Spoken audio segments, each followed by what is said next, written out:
আসসালামু আলাইকুম রহমতুল্লাহি ওয়া আশা করি সকলে ভালো আছেন।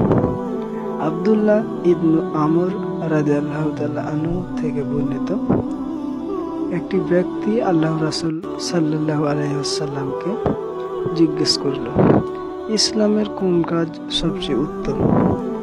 তিনি বললেন, তুমি লোকদের খাদ্য খাওয়াবে। আল্লাহ রাসূল বললেন, তুমি লোকদের খাদ্য খাওয়াবে এবং চেনা অচেনা সকল মানুষকে সালাম দেবে। তাহলে আমরা এই হাদিসের আলোকে দুইটি শব্দ বা দুইটি কথা জানতে পারলাম। খাদ্য খাওয়াতে হবে, তবে খাদ্য খাওয়াটা সবার সামর্থ্যে হবে না, কিন্তু আমরা সালামটা সকলকে দিতে পারি। আর আমাদের যাদের সামর্থ্য রয়েছে অবশ্যই আমরা খাদ্য খাওয়াবো। এইরকম ইসলামিক ভিডিও পেতে অবশ্যই আমাদের সঙ্গে থাকবেন। আসসালামু আলাইকুম ওয়া রাহমাতুল্লাহি ওয়া বারাকাতুহু।